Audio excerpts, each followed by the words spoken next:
Hi, welcome everybody. This is Mark with LGSEC. I'll be moderating today, and we'll give it a few minutes for people to join in. I know we tested the audio system, but maybe the co-host can give me a little thumbs up if audio is coming across.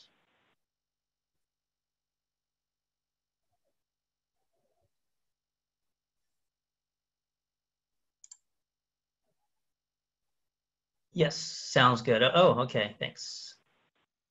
All right, so we'll let people trickle in, and Serena, just chat me or feel free to come off of mute and let me know when you think we've reached a critical mass, and we will get started.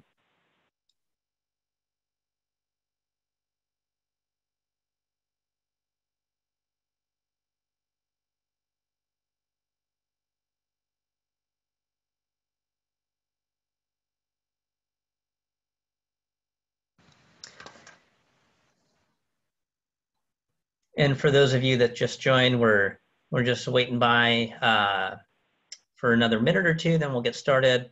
As far as housekeeping, I'm sure by now everybody's familiar with almost every single webinar platform that's out there. But just as a heads up, I think by default, most people are on mute.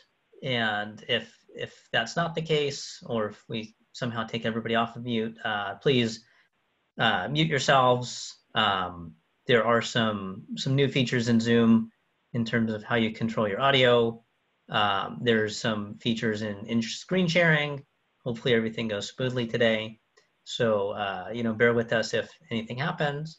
And with that, we'll just wait until 12:03, then we'll get started. Okay, so I think Serena says that we're ready to go. So as a reminder, the best way, as far as housekeeping, then we'll get into introductions, but the best way to send us your questions would be to chat them so that we have record of the questions, and so that if we don't get to each and every one of them, that we can address them at the end of the webinar. And if that's not feasible to get through all of them, then we can send some follow-up documentations and Q&A. As we said before, keep yourself muted, whether it's through the Zoom interface or on a phone that you're dialing in through. And we'll go from there. So let's keep moving. So just a quick about LGSEC. Thank you for joining, and it's great that LGSEC is able to bring these resources together. We have a great network of leaders represented by member agencies that are both in the public sector and not. And we've been doing a lot of interesting, good work, especially recently on multiple fronts, whether it be through the regulatory work and to a degree some legislative work. There's a lot of interesting opportunities to learn more about that as a member. It's a really good place as these proceedings and all the moving parts that have historically been happening, and especially now rapidly happening with COVID, to get all the information in one place that's very specific and tailored to local governments and public agencies. So I would encourage you all to join if you're not, and it's great to see that there's a lot of new people on the webinar. So with that, let's keep going.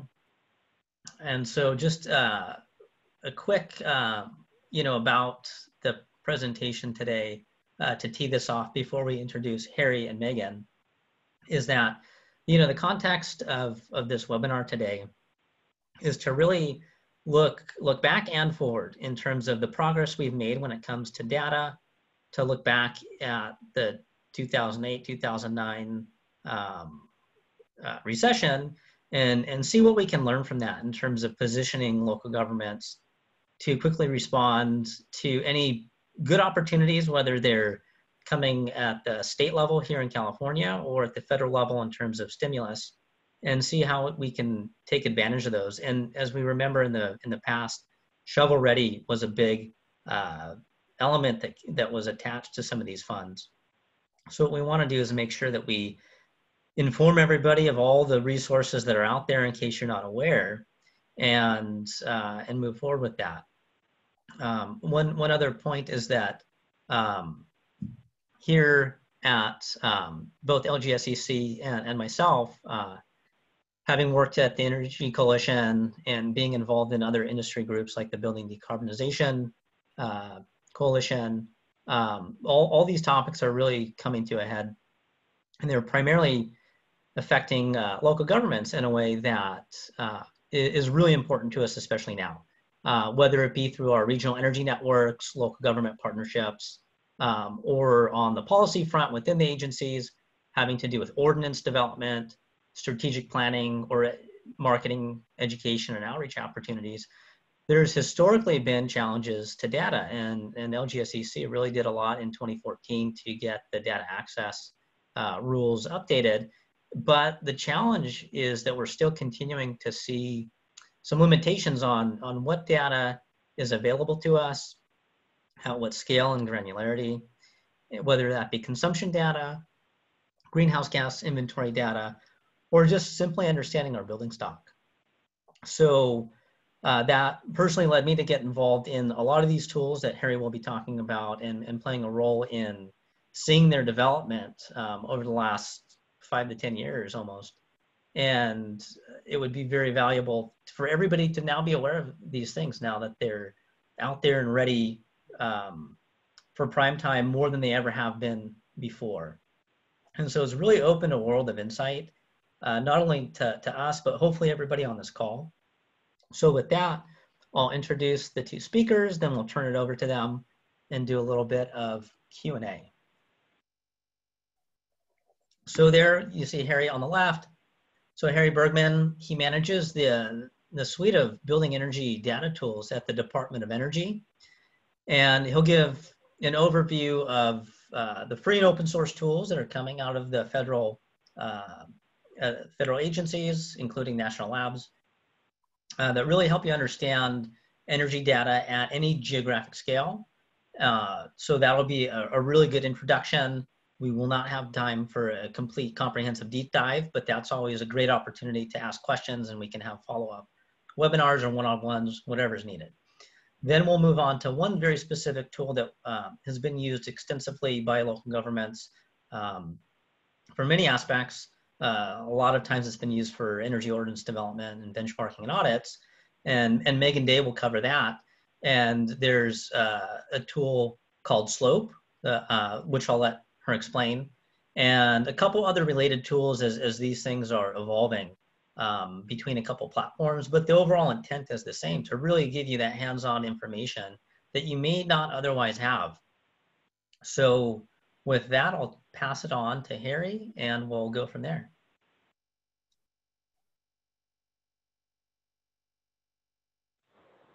Great, thank you, Mark. Can you confirm that you're able to hear me okay? Yes. Awesome. Great, well, thanks for having me. As Mark mentioned, I'm Harry Bergman. I'm at the Building Technologies Office at the Department of Energy, and I manage the Building Energy Data subprogram. And so that includes really a whole slew of tools here, including all of those that you can see here, and some others. And we're not going to be able to touch on all of those today, but the idea behind this portfolio is that we're able to answer some of these questions that you might be asking.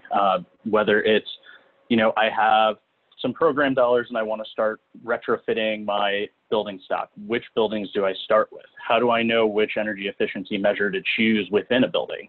How do I track performance improvements over time? How am I able to compare myself to peers, whether it's you know, buildings within your jurisdiction or across other jurisdictions? We have these tools across many of the national labs, including NREL, LBNL, and PNNL. And over the last few years, these have been informed by feedback from many of you.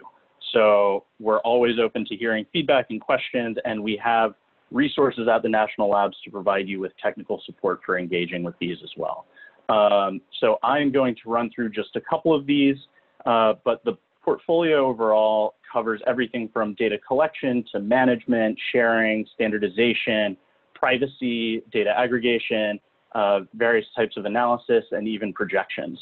To To the best of our ability, we work with established industry standards. So these are things like ASHRAE 211 for building energy audits, and then emerging specifications, things like BEADS or GBXML, anything else like that. And so with that, bearing that in mind, we put together a program that is designed to be a starting point to drive toward a more efficient, equitable, affordable, and resilient built environment. In order to get there, we want to do that through open source software tools. We want these to be sort of raising the floor for what you're able to do with building energy data, beyond what you have sort of locked away in spreadsheets, where each time you create a spreadsheet, maybe it's a little bespoke. If we can help standardize that data, make it more accessible, we're able to help you reach your goals. And so then you have the private sector. They have all of these bread and butter services that they're able to come and use to help you really achieve high performing buildings, and they can build on top of this. Again, we are not out here trying to provide this end all be all service, but this really is the foundation for standardized, usable, shareable data. And so I'll touch on a couple of core tools here and give you a little bit of what we're looking at going forward, and then happy to dig into any one of these with questions later on. So what I'll start with is SEED. You can think of this as our building energy data backend. It is a database that you're able to stand up on your own, have your instance exist in the city or within your jurisdiction. It's entirely open source, but we have support at Lawrence Berkeley National Lab and at NREL to help you get up and running with this. And then there are a number of third-party service providers that are able to help you get your instance of SEED up and running as well. We've seen this work in both the commercial and the residential spaces. So you can think about this as helping with data management for your building energy benchmarking program, being able to track submissions, compliance, completeness, and then have that plug into your CRM, so something like Salesforce, to then help and reach out to those building owners that you want to get in contact with either questions about their data, need for additional submissions, anything like that. This is, sort of your hub for all of that information. We're also seeing it on the residential side being used for things like green energy attributes for homes being listed in multiple listing services. So you have a home that you've put solar panels on, that can register in a SEED instance through something like the Green Building Registry, which is what y'all have out in California. And then that can present on Zillow or Redfin. And so we're seeing some policies pop up that support that type of data movement as well. SEED, though, really is the hub for a lot of the tools that I'm going to be talking about.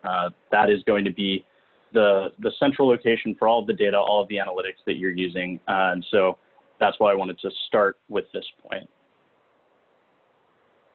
Next, we have Asset Score. And so I'll talk a little bit about Energy Star and Portfolio Manager in a little bit, but I imagine many of you are familiar with that. That is a score from 1 to 100 of how your building is performing compared to its peers. Asset Score, on the other hand, is a modeled energy rating. And so you can think of this as the miles per gallon for your building, right? So you're going out and you're going to buy a car. That car has 25 miles per gallon. That's not based on how someone is actually driving it. That's based on a whole bunch of assumptions about driving habits, and also information about the engine and aerodynamics and vehicle weight and everything like that. They're saying, okay, well, it should get about 25 mpg. We wanted something similar for a building to say, based on your location and vintage, orientation, construction type, HVAC system, et cetera, you should be performing at about this level. And that gets translated into a 1 to 10 score. And we think this is particularly valuable because you're able to look at that in concert with your Energy Star score. So seeing this graph, you have your asset score on the y-axis, your Energy Star score on the x-axis, and you're able to take sort of an easy quadrant approach to your buildings, where if you have a high Energy Star score but a low asset score, maybe that shows that you have a really strong operations team on this site, and that could be ripe for capital investment for an HVAC or a lighting upgrade. Alternatively, if you have a high asset score but a low Energy Star score, maybe that's something where you should look at your operating rhythm and you need to think about, okay, what controls can we tweak, or do we need to change set points, or do we need to do a retro commissioning, anything like that. And so this is all designed to be complementary for what you're already getting from Portfolio Manager and the tools that are common to a lot of these benchmarking programs. And then there's sort of the broader context for efficiency and understanding, how do we decide where to put incentives or what type of programs to design. And so we have a tool called Scout, and Scout tries to model what are the biggest opportunities for efficiency improvements, looking out 10 years, looking out 20 years. And so it's looking nationally to understand the impact that different technologies can have. And so you can look at that analysis and bring it home to your jurisdiction and understand, okay, well, what impacts can this have for me locally? And that can be complemented by another tool called Comstock. And so that's looking specifically at the commercial building stock, but helps you figure out, okay, based on the unique nature of the buildings in my jurisdiction, what are going to be some of my highest impact measures? And so you can sort of take Scout for its projections and Comstock for its impact and pair those together to think about what sort of programs you want to design, if there's a particular type of technology that you want to use to conduct outreach, anything like that. And ultimately what we're trying to get to is a series of resources that looks sort of like this. Here we go. Oh, we still have animations. Okay, great. So this is sort of setting up a data workflow for cities. And so this is thinking about just a basic benchmarking or an auditing program and prioritizing upgrades for your public portfolio.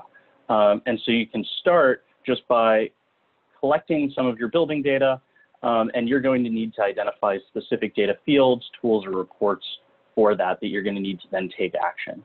So that's going to include things like building features, which you can get through the asset score tool, and that'll generate your asset score report.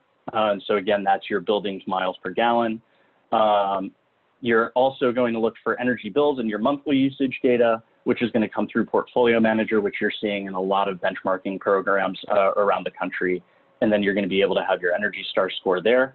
And you can gather all of that together in your seed platform instance, which the labs, again, can help you set up and run locally, and that helps centralize your data. And that lets you have all of the information on hand that you need in order to figure out, okay, where do I want to go and do a full, investment grade audit? Where do I want to think about performance contracts? How do I want to benchmark my building stock against peers, or even just benchmarking individual buildings within my portfolio against each other? And so this helps you prioritize upgrades, identify highest potential investment opportunities, and just really think through how you can best spend program dollars, or also design a new policy or program to help your jurisdiction achieve your energy goals.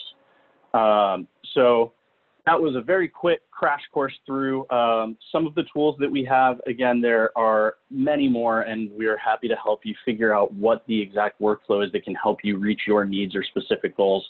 And if you want to learn more, my contact information is here. You can also look at the Building Energy Data page on the DOE website. And yeah, happy to take questions at the end of the presentation. Thank you. Great. Okay. Thanks, Harry. And then, so if there are questions, I know, we always have so many names for tools in the energy sector, and we have acronyms. So if any of that went past you, please chat them to us. And so just, in summary, I think tying it to the opening, data has been a real challenge, and organizing it in that workflow is a great first step. All these tools are very much complementary, but they can also be used independently if needed. And so a lot of these things are what's in your toolkit, right? Like, what's the DIY that as a city you can do if you are faced with any kind of financial challenges, but you still have people that are fully capable of doing this analysis or interested in it. This is building your arsenal. And so when it comes to asset score and benchmarking, I mean, there's Portfolio Manager, as we all know, and what's the equivalent for an audit? And that would be where asset score comes in as a flavor to an audit, and putting them, if you were to do all your buildings that you've benchmarked, you could similarly and almost as easily get that information into the asset score. And then you have all your buildings on that quadrant. And then you can start triaging them. You know, what building needs what should we look at? Can this inform a capital improvement plan? Should we do this and work with our facilities engineers to do low and no cost retro commissioning things? So that's one thing you can do with the Scout platform. I mean, that can be very helpful to any number of public sector actors, to a degree, CCAs, and just understanding what measures and buildings are out there. You know, how do we design programs? You know, regional partners in RENs can absolutely look at these things. And so these tools give you those very first clues on, you know, what, why, and how can we be doing things that help save energy or meet other objectives, whether they're designing a new program, creating an ordinance, electrification ordinance, decarb ordinance, benchmarking ordinance, and then it helps you really identify what are those strategies that you can take to make those updates, and where should you start putting more time into understanding, right? Maybe power safety shutoffs or the PSPS events are an issue. Well, how can these give you clues for that? So this helps fill those gaps in cases where data is not available. And so there's one particular tool that I know that we've used in helping create a benchmarking and audit ordinance in California. And that's the tools that NREL will be talking about next. So Megan, when you're ready, let's pass it over to you. Thank you, Mark. So I'm going to switch over to my screen so I can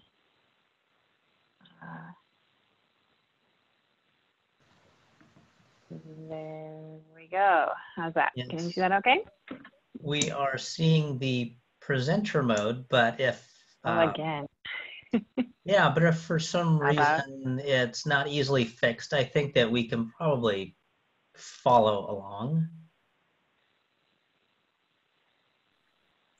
It's not clicking. You can do it from All right. yeah, from either one, but I think there we go. There we go. Thanks for bearing with me there. Okay, well, thanks for having me on here. I am, as Mark said, going to talk about some of the data and tools available through NREL, through the support of the DOE and Office of Energy Efficiency and Renewable Energy. Just a quick note about NREL. We are one of 17 national laboratories within the Department of Energy system, and we're the only lab that's dedicated exclusively to renewable energy, energy efficiency, and sustainable transportation, which makes us pretty uniquely qualified to take a comprehensive look at clean energy planning at the state and local government level. So that's my role at the lab, is to try to translate our expertise, tools, and resources for state and local energy decision support and technical assistance. So we decided to take Brisbane, California as an example here. So I'm going to walk through visualization data from several different tools with the Brisbane and then sometimes San Mateo County as an example. So what we have here is we're going to start with several different data sets. These are not slick interfaces. We didn't have the funds for that. We just wanted to get the data out as we kind of translate and transfer between these state and local energy data sites, SLED, which has been up, and I know Mark's used and maybe some of you have used, and we can talk about that in detail if anybody has questions. But SLED is built on a platform that is outdated and we need to overhaul it, and so we're shifting to basically SLED 3.0, which is the state and local planning for energy, so SLOPE. But in this transition phase, we've got a number of data sets where you can access this data and they won't be sunsetting. So I'm featuring some of them here. So this is a suite of data sets where they're just lookup tables. So you download the data set and you can look up any county or city in the country where we've modeled energy data. So we've got a suite of energy profile data for each city and county. So I pulled the information for Brisbane here, and holy cow, is transportation a big sector? And we realized that for states and localities, transportation is now generally the highest emissions sector, but that's especially the case for Brisbane. And so as I show you these visualizations, I want to just flag that I have not had any communications help on these slides or visualizations. These are all charts that you can pull very quickly and easily, zero barrier to entry from all of these tools. And I've got the links here so you can access them. So while many of the participants in this webinar are highly sophisticated, you've got a lot of data, and I'm sure a lot of research and analysis has gone into that. What we're trying to do is provide very easy zero barrier to entry data and analysis and visualizations that you can easily pull, particularly for those communities, maybe like Brisbane or smaller jurisdictions that don't have the resources, the staff, the funding to go through a very lengthy or detailed data acquisition and analysis process. So it also could be helpful for regional planning organizations that can pull data that has a common, uniform sort of methodology to develop the data, so they're not trying to compare different emissions inventories that might use different assumptions.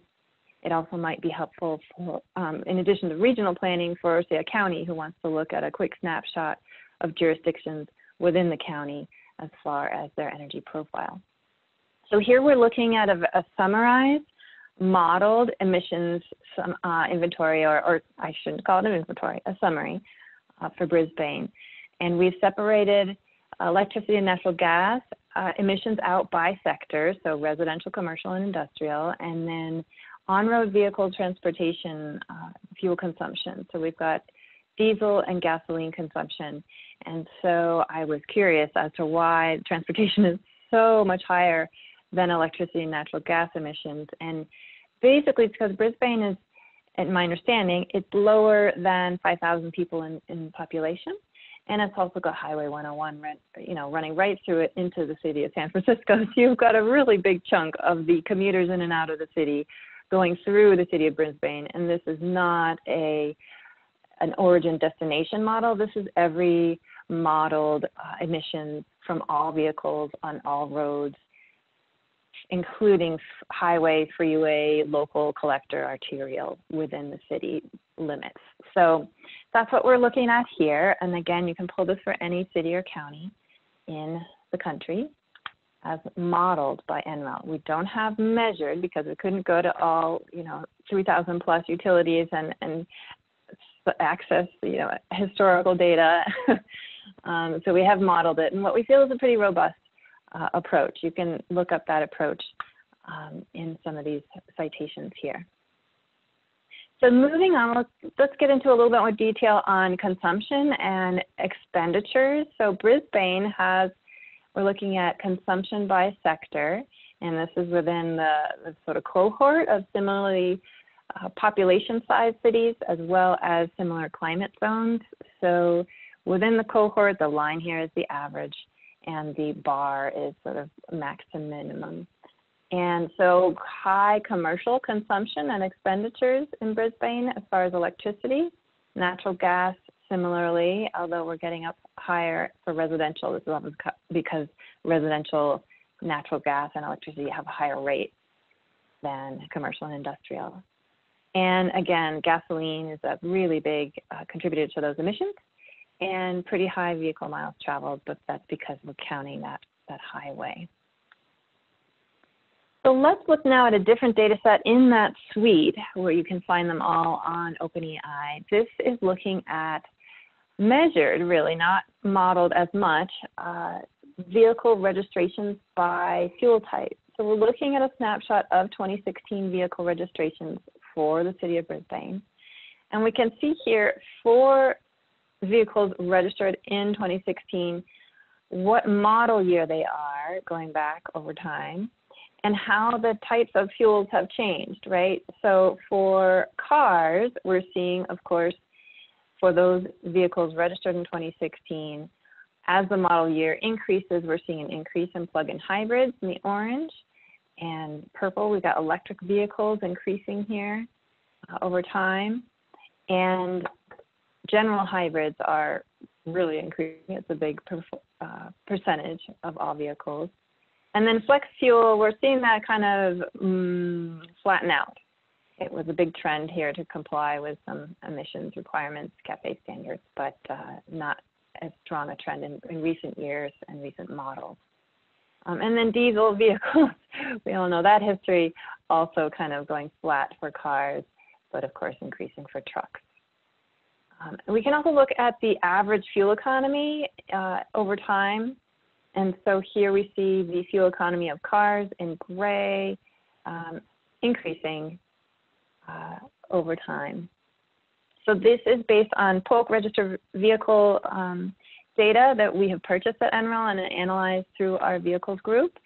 So that is modeled for each city and county jurisdiction with access through this link right here, another data set. So you might be able to use this data, for example, to understand, okay, what opportunities might there be for trends, where will EV adoption be going if we continue on these trends in the car and truck, light duty vehicle sector, to understand your opportunities and potential there.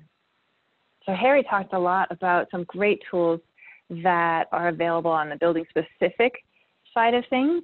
What we're doing is trying to model a community-wide data, and so we can understand what the higher level opportunities and potential are, and what your building stock looks like in this example. So here we're looking at a commercial building inventory for Brisbane, and by year of construction and cumulative construction. And wow, does Brisbane have a lot of, these are warehouses in light blue here, a lot of commercial / industrial warehouse, and this is by building area. So if you're looking at, say, a climate action plan or tackling emissions in the building sector, commercial buildings and specifically warehouses by area have a huge impact in that sector. So again, this is from those data sets, and this is a chart that will populate automatically for each city and county, and you can pull quite easily and pop into any report or presentation that you wish.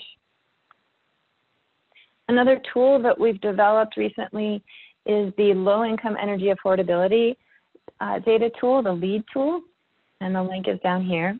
Excuse me. So here I pulled this for Brisbane again and compared it to the state and the US as a whole. This LEAD tool can help you understand down to the census tract level where energy burden might be the highest or lowest. So what we see in Brisbane, just looking at the state and the national comparisons, is that basically Brisbane has a very low energy burden overall. Now you might want to look at this down at the census tract level and split it out even further to see if there might be some pockets where energy burden is high, because if you just look at an average over your community, then it tends to hide those areas where you do have populations that might be low income. So here we've got it split out by renter occupied versus owner occupied households and area median income. So of course, always we're seeing in the 0 to 30% of area median income, energy burden is higher, but there's a lot of folks in the owner occupied, certainly higher than the renter occupied, who have a high energy burden. And this is percent of income spent on your utility bills, essentially split out. And Megan, while we're on the slide, maybe it's worth addressing a couple questions, and please keep your questions coming, whether they're to the panelists or to everyone. But so how do you define energy burden? Sure, it is the percent of income spent on utility bills. So we're looking at electricity, dark blue here, gas, and this is a model to American Community Survey data, and then other. So this would be propane and the like for utility bills and other kinds of energy costs there. So it doesn't include things like transportation energy for gasoline purchases, for example. It's just household electricity, natural gas, and other fuels. Okay, great. And we'll come back to the other questions after we get through the slides, unless they're like critical to understanding what's on the screen. Okay, great. Great. Well, feel free to jump in because I can't see the questions in this view. So, okay. Well, so those are the suite of different data sets and tools that you might be able to use for your community to understand potential and to help target maybe resources, programs to those lower income populations who have a higher energy burden and for whom it could have a much greater impact to do things like efficiency programs and the like. This is another view of the LEAD tool, just helping us understand that on a county level, so you can look at census tracts, city and county level, as well as state and national. So I just pulled a couple of different data points from the LEAD tool, and we can see that San Mateo County, these are counties with very low energy burden, but there are areas where it's a higher energy burden in the inland areas here. So those communities in those areas might want to focus more on how they can alleviate that energy burdens for some of their lower income populations.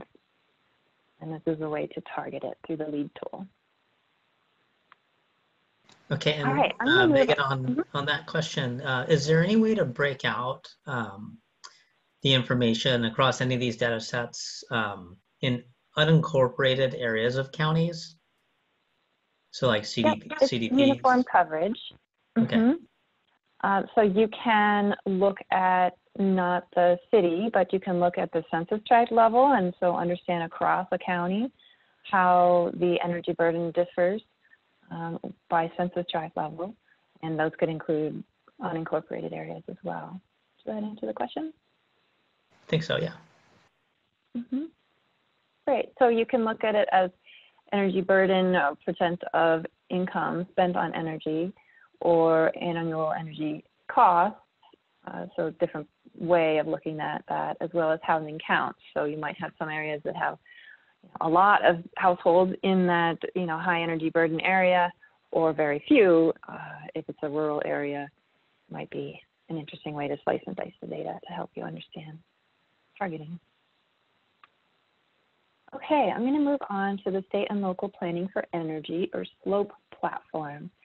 So SLOPE just launched in beta form in December 31st of last year. So it's not been up for very long, and it is in beta form. We've incorporated state and county level data so far, and a lot of you are from cities, so I want to make sure you understand that we are working toward integrating city level data, and we will have it integrated by the end of this calendar year. So in the interim, you can use the data sets that I just covered, as well as the SLED tool, and all you have to do is just Google DOE SLED, and you'll pull that up, where there's plenty of city data available still. But I want to introduce you to the SLOPE platform, and so you can understand some of this high-level data and modeling, and understand basically SLED is looking to deliver information on potential and opportunities for state local jurisdictions as far as clean energy.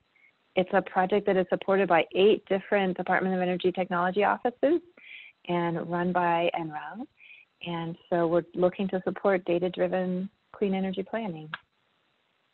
We've got a number of data sets integrated so far on efficiency, renewable consumption, costs of energy, and population and commercial building stock. So let's take a look at San Mateo County, where Brisbane is located. We have modeled consumption here, and so we saw the city level consumption in those visualizations earlier, so that's a way to access the city data. Here we have the county level data broken out, again, by electricity, natural gas, and by sector. So in San Mateo County, we can see that there's a fair amount of residential energy consumption, and we're looking at this in MMBTUs. So again, this is modeled, not measured, but we also have it projected out now, and that's the focus of SLOPE, is to help with energy planning, looking at potential and projections through 2050 where we can. to help with that energy planning and how can we transition over time in strategic ways to clean energy. And so here we can see in a business as usual case that there might be some reduction in energy consumption, but not much in this business as usual case by sector over time. Slopes also has a wealth of information on generation potential from multiple different renewable technologies. Many of them now are still at the state level. So we have all kinds of data, including things like floating solar, hydro, et cetera, at the state level, which California is a big state, not very helpful for you local governments.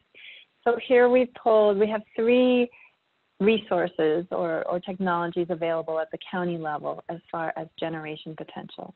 What we're trying to do is move from resource potential, where you look at your watts per meter squared for solar or your wind class, and translate that into megawatt hours so that folks can see what their potential for generation from renewables looks like compared to maybe their consumption. And so match up some of those and translate into a real generation potential. But again, it is technical generation potential, not economic potential. So we're not taking into consideration, because we couldn't model that for all technologies yet, the cost effectiveness. But we'll get into that. So here we're looking at utility scale PV potential in San Mateo County, not very good.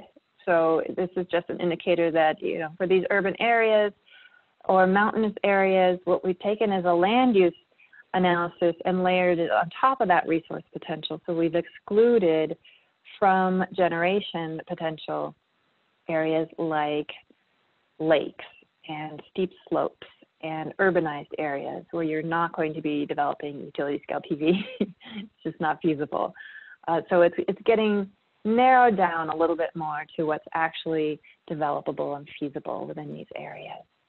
Great. And we still have a couple questions coming in, and we just want to do a time check. I think we're want to leave 15 minutes for Q&A, but I think we'll have plenty of time to probably get through the last, I think, 3 slides or so, but just a little time check. Great.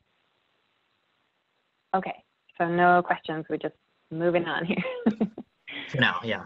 So, okay, this might be an indication that, of course, you want to look elsewhere outside your county. We see a lot of cities and counties setting really high renewable goals with pretty high assumptions of what they can generate within their jurisdiction. So here's just a way to understand, well, what might be potential within my jurisdiction, and perhaps there's better generation potential in a nearby county or area that you might want to consider when setting goals.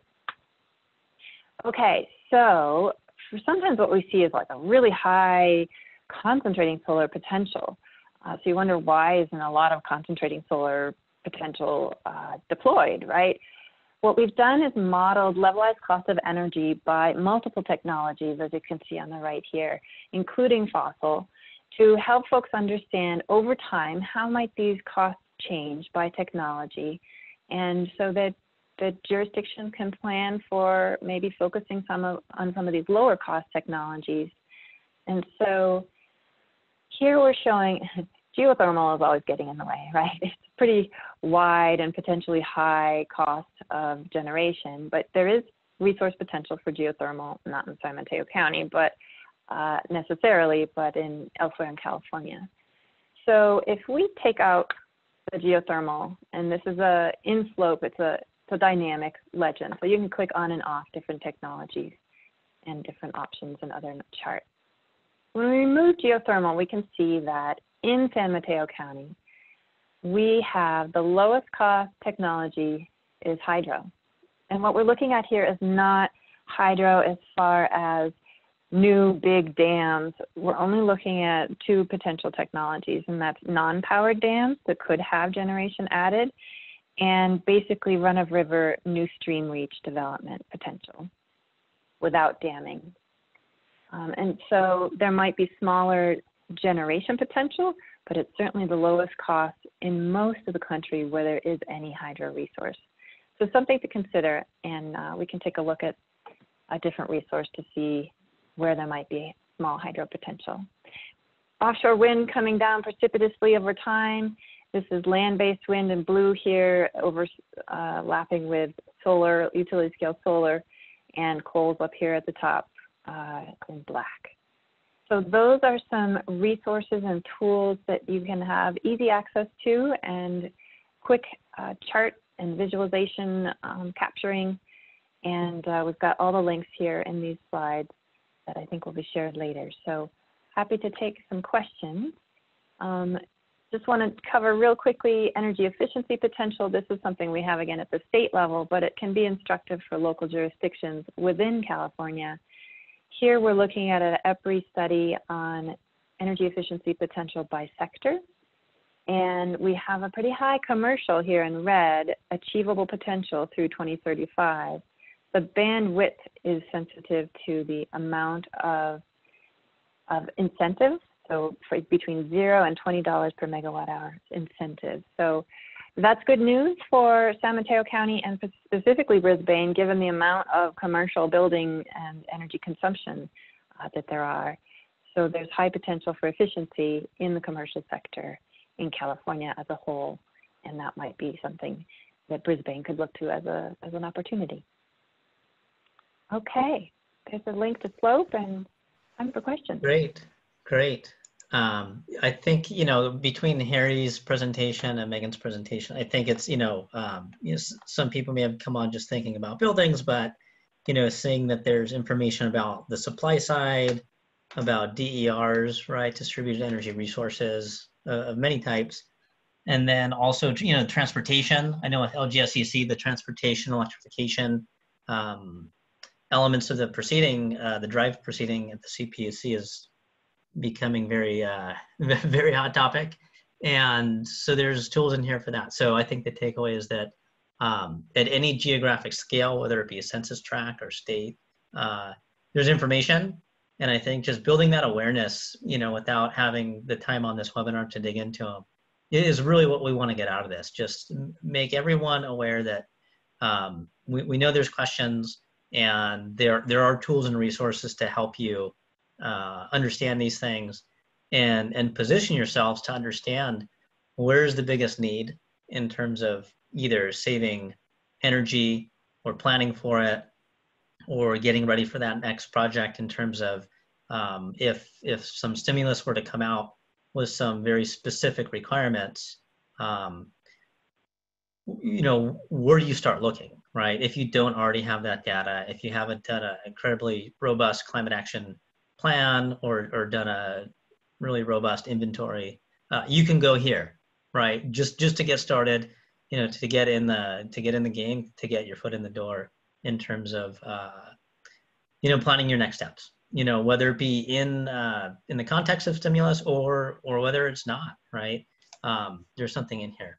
So a couple of the specific questions that came in were, is the data exportable about the building stock? And yeah, maybe it's a good thing to turn on the camera here following what Harry's done. But I think I'll just, while you're flipping over to that screen there, I extensively use this and fact checked it a lot. And one of the things that maybe we didn't mention that's definitely worth mentioning is that the information in the building stock, I think maybe there was a vertical bar chart somewhere where we broke it down. Yeah, that this has CoStar data in it. Usually you pay thousands of dollars for that information. And I think NREL and the DOE have some kind of special license that they've accessed to get this. Maybe you can speak about how this data got in here just briefly, and how do you get it out, and at what level of granularity can you get it out? Sure. Harry's correct, or sorry, Mark's correct.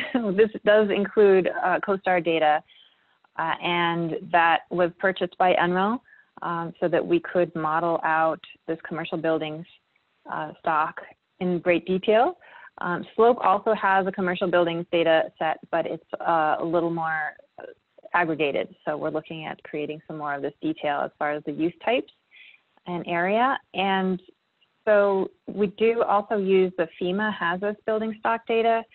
So CoStar is a commercial service, right, that they collect data on commercial buildings. They tend to have less data and lower accuracy in rural areas. So we kind of switch back and forth depending on who has more data by census tract. And so we also fill in some gaps in rural areas with FEMA has as building stock data. Mark, I think you're on mute. There we go. Yeah, and the FEMA data is very interesting too, because I think in this model, you take the seismic data. So if anybody's familiar with, emergency planning, FEMA does, whether or not you think the tool is the best, it does have a lot of good data underneath it. And that seismic model is very interesting and is, incredibly relevant to California. So, perhaps there's already people either that work out of your emergency operations center, currently, or in your GIS and planning or land use or whatever division they're in, that are familiar with that. And, and I think an important part of this is understanding where the data has come from. And I've really checked it all the way down to the source. And I've come to be able to trust it pretty well and validated this against my own CoStar license, which has been great. Some of the things that we maybe haven't seen on the interface is that you can easily download high, quality graphics out of here to put in any report that you need. You can download the data that populates these charts, but I believe you're not able to download a building by building inventory. And I would imagine that would, go against the very strict license that CoStar has. Is that correct? Correct. Yeah, we do need to aggregate up to city and county levels so that we obscure that purchased proprietary data that's in CoStar. However, FEMA is obviously meant to be publicly available, and so you can look at we've modeled out the FEMA data set on state and local energy data site. So if you look at buildings and industry under, sorry. Yeah, so hard to navigate when I'm sharing my screen, but we have a lot of data in SLED still, including, this is based exclusively on the FEMA data set. So you can see we have, now FEMA is outdated, and so, if you have county assessor data that's better, great, it'll be better than this. But barring nothing else, if you want some more data on these different sectors, there's 33 different building types within the FEMA building data set, and you can kind of explore that data set on the SLED site. Right. With the different and building so, types. Great. And a lot of these things are interactive. Yeah, and toggling between those. I mean, it's just really beneficial to be able to chop these things up. If you're making a benchmarking ordinance and you say you don't have commercial, you can just uncheck the box and it wouldn't be in there. I have a couple of questions for Harry, but I would say it's great to just leave this up for now. In terms of the understanding the end use potential, there was a question about the residential. Where does the residential information come from? And Harry, I think you mentioned a couple of these things called ResStock and ComStock. If you can briefly describe those and really say how they're used, and if you know any, I think like LEDWP has used some variations of that to do their own potential study on where energy savings can happen. Yeah, so the idea behind ComStock and ResStock is to understand your commercial and residential building stock. It's using similar data sources, so there's CoStar data, there's FEMA data. I believe we also have CoreLogic data in there. It's really taking all of the built environment data that we can get our hands on and putting it together in one place to analyze efficiency opportunities in commercial buildings and in residential buildings. And what you're able to do is say, okay, if I have a certain efficiency measure, what does it mean for me to deploy it? And what am I going to see in terms of efficiency savings, or how does it change sort of the load shape on my grid? And what does that mean for whether it's renewable procurement or what you want to start thinking about in terms of incentive programs, time of use rates. It lets you start asking some of those questions at the level of your building stock. Right. And these are typically things that are only done in very directed and large budget studies. I mean, in fact, in California, we're going through the potential and goal study comments right now. And some of these things are asking and answering some of those same questions, maybe not at the same level of rigor, but if you need to downscale that to your local jurisdiction, I mean, it's right here. And I think that's something else that we're working on too, for folks that start digging in with things like asset score, portfolio manager, and you have real local information through a benchmarking program or an audit program, and you keep that in seed. What we're working on is bridging that gap from seed to Comstock or to ResStock to let you start asking those questions about the real data that you have about your actual building stock rather than what we've modeled at more of a national level. Right. Quick question for Megan, just very quick answer, is what about the transportation data? Was that from the California DMV or was it from the ACH or? Sure. So just a note, I'm showing ResStock data right here where we've modeled the state level ResStock data, and this is single family home. We've got single family home electricity savings potential and fuel savings potential. And so it kind of lists out your potential by efficiency measure, and these are all only efficiency measures that are cost effective, positive net present value. So you were asking about the transportation data. That is from the purchase, again, polk vehicle registration data set. So it is, again, aggregated. So we have to round a little bit and aggregate up to the city and county jurisdictional levels. And, but it's measured data from registration data pulled from across the country. Okay, and I imagine that aggregation before it's aggregated would, I mean, naturally come from the DMV, right? Right, so they're collecting it from the DMV and we purchase it from Polk. Okay, great. Okay, well, let's come through this for any additional questions. And then maybe in the meantime, you know, Harry, if there's anything you can say, just, you know, what is, and can we share the URL for the commercial? Yeah, we will be sharing all the URLs and everything's going to be in here. But Harry, just as we close out, we only have a couple minutes. What are you looking forward to? So I know that you're thinking about great interactive buildings. You're thinking about Internet of Things standards. These things that we thought were just wild and abstract. Now they're actually becoming industry standards with dedicated resources at the federal level to figure out, right? Yeah, the mute button. Yeah. Yeah, we are doing a lot of thinking about that. And the question becomes, you know, if you have control over different technologies and you're able to ask a question of how does a building become a good grid citizen, we're starting to investigate, okay, well, what are the actual levers that we have to pull on to be able to do that? And we released a series of technical reports last fall that look at that. There are 5 or 6 reports looking at different technology segments. And we actually right now have a series of webinars going on where we dig into those, whether it's lighting or HVAC or sensors and controls or miscellaneous electric loads and appliances.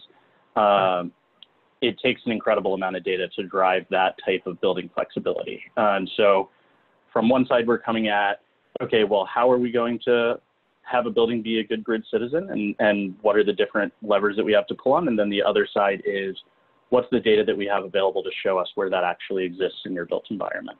Great, sounds good. So thank you for all that. And before everybody starts quickly dropping off at the end of the call here, is that, you know, please feel free to reach out. There's an incredible amount of interest on both the DOE's front and the national labs front in terms of getting information out there about this and then helping people through the process. I know it was mentioned that, you know, Berkeley Lab is helping with the seed platform and there's a lot of outreach there, and the DOE and a lot of people want to see these tools out there. And the first step is being aware that they're here, that there's help for them. So if you need help, reach out through LGSEC and we can help make all the connections. And it's great that, you know, all this is being done in concert with California. And, you know, thankfully, you know, Harry has a deep understanding of California. So I think that is, you know, relevant to our membership. And I would just stress the importance of getting involved, asking the questions, and you know, another reason to join LGSEC to just hear more about this on an ongoing basis, connect these tools to our policies, to what we're engaged in on the regulatory front, and ultimately what our mission is of LGSEC.